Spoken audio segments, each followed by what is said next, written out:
आखिर क्यों इन यूट्यूबर्स को केवल अपनी एक गलती के कारण इन्हें जेल तक जाना पड़ा, जिसकी वजह से इन्हें हेट, ब्लैकलिस्ट और यहाँ तक कि इनकी रेपुटेशन भी डिस्ट्रॉय हो गई। जिसमें से कुछ यूट्यूबर्स तो अपनी गलती से जेल गए और कुछ यूट्यूबर्स तो जानबूझकर ज्यादा हवाबाजी करने की वजह से आखिर में इन्हें जेल हो गई। वीडियो पूरी देखने के बाद तुम लोग कमेंट सेक्शन में आके ये मत बोलना तू क्यों नहीं जेल गया, तू क्या कर रहा है यहाँ, तुझे भी जेल होगी, तू भी जेल जाएगा, अगली बारी तेरी। तो ये सब मत बोलना, ओके। तो पहले नंबर पर आते हैं मलिक स्वास बुकलर टकला खान। शकल से तो ये तुम्हें तरबूज नजर आता होगा, और वो भी ऐसा तरबूज जिसका रंग ना पीला, ना हरा, ना लाल। अरे भाई, तरबूज का कलर पीला कब से होने लगा? Oh sorry. तो ये एक ऐसा तरबूज है जिसका कलर ना हरा है और ना लाल। इस तरबूज का कलर पूरा व्हाइट है, बट इसने जो हरकत करी है वाकई में बोलना पड़ेगा, बंदे में मेरे झाल तो है। तो वैसे तो ये एक व्लॉगर है जिसमें लोग इसे मलिक SD खान के नाम से जानते हैं। तो लफड़ा स्टार्ट होता है मई 2025 में, जिसमें ये कुछ वीडियो पोस्ट करता है, जिसमें ये गया था तुर्की अपना व्लॉग बनाने के लिए। तो इसकी पहली मिस्टेक थी कि ये जब अपना व्लॉग बना रहा था तब ये एक तुर्की में एक दुकान के अंदर जाता है, जहाँ पर वो दुकानदार सारे कंट्री का फ्लैग लटका कर रखता है सिवाय हमारे इंडिया का फ्लैग। और उसी पर ये तरबूज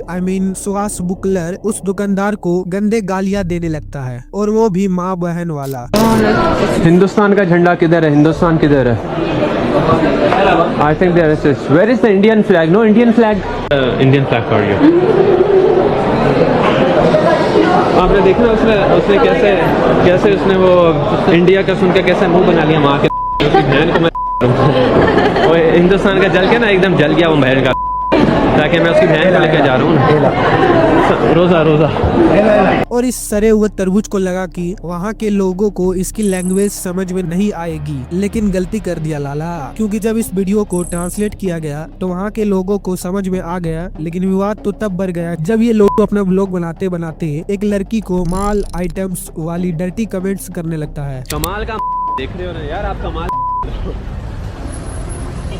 कसम से ना मैं ना पति कैसे सबर कर रहा हूँ मैं बता नहीं सकता हूँ, लेकिन अब उसके लिए मुझे रात का टाइम वेट करना पड़ेगा, आपको आना पड़ेगा, उसके बाद ये हो। और मेरा मन कर रहा है ये जो तेरा टकला है, इस टकले के ऊपर किरासन तेल गिरा कर तेरे टकले में एक माचिस की तीली से तेरे टकले को जला दूं और तेरे टकले को हमेशा के लिए आवाज कर दूं, या तो एक लोहे का सामान लाऊं और तेरे टकले को तरबूज की तरफ फोड़ दूं। सबसे पहले तो ये सड़ा हुआ तरबूज सनग्लास के साथ कुछ ऐसा दिखता है, बट बिहाइंड द सनग्लास ये सड़ा हुआ तरबूज बोतू की शकल जैसा दिखता है, जिसमें ये सूखे हुए सांड की तरह दिखता है। बासी का पैदाइश, खैर इसे जाने दो, इसके साथ जो बाद में हुआ वो जानते हैं। तो जब ये वीडियो ट्रांसलेट होने के बाद लोगों तक पहुंचा और फिर तुर्की की पुलिस ने एक्शन लिया, जिसके बाद स्वास बुकलर को हिरासत में लिया गया, और जिसके बाद ये बंदा अपनी सारी व्लॉग वीडियो को डिलीट कर दिया और इसने अपना यूट्यूब चैनल को भी बंद कर दिया। जिसके बाद ये अपनी एक एपोलॉजी वीडियो बनाता है, लेकिन उससे भी कोई फर्क नहीं पड़ा और इसे जेल में ही रहने दिया गया। और अभी शायद ये बाहर आया कि नहीं मुझे इससे क्या मतलब, और अब शायद ये अपनी व्लॉग जेल में ही बनाता होगा और कहता होगा हेलो गाइज मैं हूँ तरबूज मलिक, तो ये सब पुलिस मेरा लव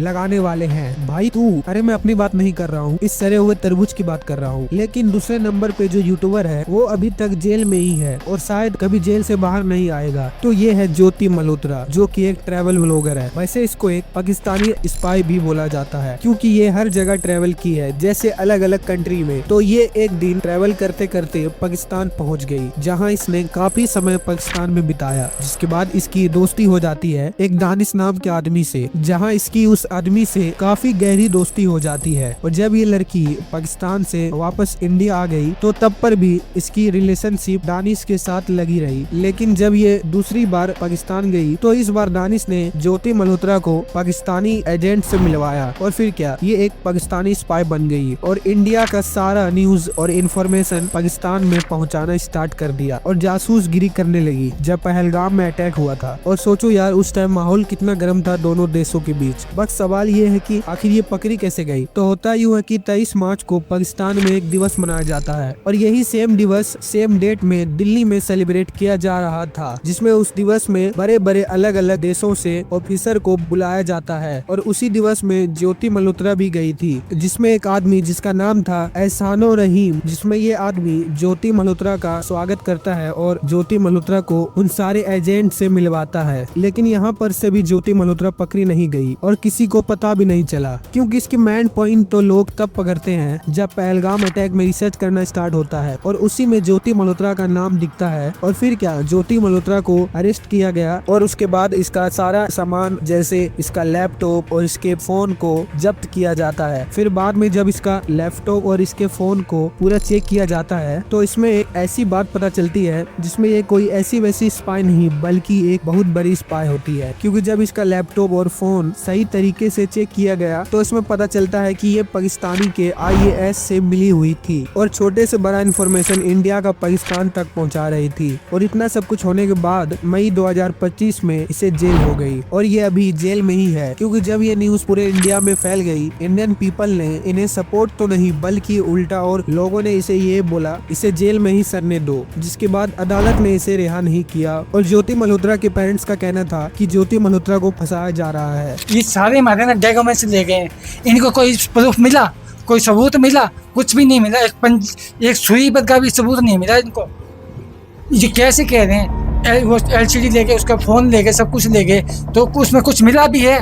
कुछ भी नहीं मिला। लेकिन अगले नंबर पे जो यूट्यूबर है, इसका केस इतना खराब था कि इनके फैंस ने हेट प्लस सपोर्ट मिला, मतलब कुछ लोगों ने इसे सपोर्ट भी किया और कुछ लोगों ने इसे हेट भी किया। और ये और कोई नहीं बल्कि कॉमेडी इन्फ्लुएंसर मनी मिराज है। तो ये एक यूट्यूबर भी है और मनी मिराज का केस ये था कि एक लड़की ने मनी मिराज पर फेक एलिगेशन लगाया था कि मनी मिराज एक लड़की को नशे का कुछ खिलाकर उसे नशे की हालत में उसका रेप किया था। और जिसने ये एलिगेशन लगाया था उसका नाम था बन्नू दी ग्रेट, जिसमें ये 18 सितंबर 2025 को FIR लिखवाती है। और उस FIR में बन्नू दी ग्रेट का ये भी कहना था कि मनी मिराज ने इससे पहले एक और लड़की से शादी किया था, उसके 2 बच्चे होने के बाद उसे छोड़ दिया। मैं अभी थोड़ी देर में उस लड़की का वीडियो पोस्ट करूंगी जिसके साथ इस लड़के ने 2 बच्चे पैदा करके उसको छोड़ा है।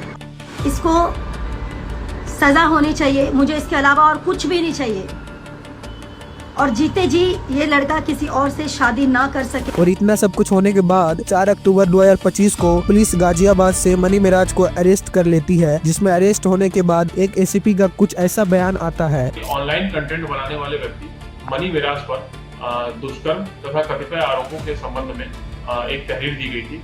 उस तहरीर के थाना खोड़ा की पुलिस टीम के द्वारा मनी मिराज को गिरफ्तार कर लिया। लेकिन शॉक्ड होने वाली बात तो ये है कि लोगों ने मनी मिराज को ना ही ब्लैक लिस्ट दिया और ना ही हेट दिया, बल्कि उल्टा और सपोर्ट के तौर पर लोगों ने मनी मिराज को ये बोला कि वो स्त्री है, कुछ भी बोल सकती है। इतना बड़ा झूठ का आरोप नहीं लगाना चाहिए, सब मनगढ़ंत कहानियां हैं। वह महिला नहीं सती सावित्री है, ये सब झूठ बात है, ये भी गोरी मीडिया निकला। लेकिन मनी मिराज ज्यादा समय तक जेल में नहीं रहे, क्योंकि जिस लड़की ने मनी मिराज पर एलिगेशन लगाया था तो उसका कहना था कि मनी मिराज जेल से बाहर तभी आएगा जब वो मेरे साथ शादी करेगा। और इस शर्त को मनी मिराज ने कबूल कर लिया, जिसके बाद 17 फरवरी 2026 को मनी मिराज को बेल मिल जाती है और मनी मिराज जेल से बाहर आ जाते हैं। लेकिन अभी भी एक सवाल है कि जिसका मनी मिराज से पहले शादी हुआ, जिसका 2 बच्चा था, उसका क्या होगा। बट अभी तक कोई मनी मिराज और बन्नू दी ग्रेट का शादी वाला न्यूज नहीं आया है। लेकिन 4 नंबर पे जो यूट्यूबर है जिसे ज्यादा हवाबाजी के शौक ने उसे जेल पहुंचा दिया, जिसका नाम है रजत दलाल। साला जरूर किसी का दलालीगिरी करते हुए पैदा हुआ होगा, बट क्वेश्चन आखिर ये जेल क्यों गया। तो होता यूँ है कि इस बंदे ने, जिसका नाम होता है ध्यान एग्जिट्स, तो इसने कुछ टाइम पहले जिसमें ये बंदा रजत दलाल के खिलाफ जिम वाला रील बनाकर अपने इंस्टा अकाउंट पर पोस्ट कर दिया था, जिस पर इस बंदे ने उस रील पर लिखा था रोज सुबह अपना मुंह जिम में दिखाकर मेरा दिन खराब करते हुए माइटी राजू। और भाई धोखे से ये रील दलाल भाई के पास पहुंच जाती है, I mean रजत दलाल के फीड में आ जाती है। जिसके बाद रजत दलाल इस बंदे पर एक्शन लेते हुए इसे किडनैप कर लेता है और इस बंदे को अपने घर ले जाकर इस बंदे के मुंह पर गोबर लगाया और पेशाब भी कर दिया, प्लस इसे चप्पल से एकदम बुरी तरीके से मारा भी एंड उसे मुर्गा भी बनाया। बट रजत दलाल अपनी हद पार तब कर देता है जब इस बंदे को कार में ले जाते समय इस बंदे से जानबूझकर अपनी मम्मी के खिलाफ कुछ गलत बातें बुलवाता है।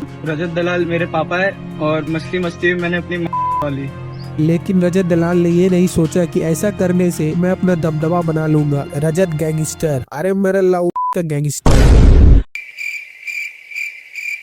क्या हुआ भाई? अरे भाई तूने सोच लिया है कि चैनल पर स्ट्राइक मरवा कर ही छोड़ूंगा। ओके ओके भाई, सॉरी। बट रजत दलाल की सारी गैंगस्टर गिरी तब निकल जाती है जब इस पर FIR दर्ज हो जाता है और 5 जून 2024 को इसको अरेस्ट कर लिया जाता है। और फिर अरेस्ट होने के बाद ये अपना मुंह ऐसा बना लेता है जैसे लगता है डर इसके अंदर इतना घुस गया है कि बाथरूम करते करते पुलिस ने इसे उठा लिया और इसकी फेक बदमाशी गिरी एक ही बार में निकल जाती है। मुझे जाने दो, मुझे जाने दो, मेरी माँ मेरा इंतजार कर। बट अगले नंबर पे जो यूट्यूबर है जो कि हमेशा सिस्टम करता रहता है, लेकिन इस भाई का सिस्टम तब फट जाता है जब इस भाई को जेल हो जाती है। जी हाँ, मैं बात कर रहा हूँ एलविस यादव का। तो गेम स्टार्ट होता है 17 मार्च 2024 को, जब एलविस यादव को नोएडा पुलिस अरेस्ट कर लेती है। वाई? बिकॉज एलविस यादव पर यह एलिगेशन था कि एलविस यादव सांपों का जहर सप्लाई करते थे। जिसके बाद पहले तो 7 नवम्बर को पुलिस एलविस यादव को नोटिस भेजती है, लेकिन उस टाइम एलविस यादव ने ये एक्सेप्ट नहीं किया कि एलविस यादव सांपों का जहर सप्लाई करते थे। लेकिन जब पुलिस अपने अंदाज में आई, अब अंदाज में आने का ये मतलब नहीं कि पुलिस ने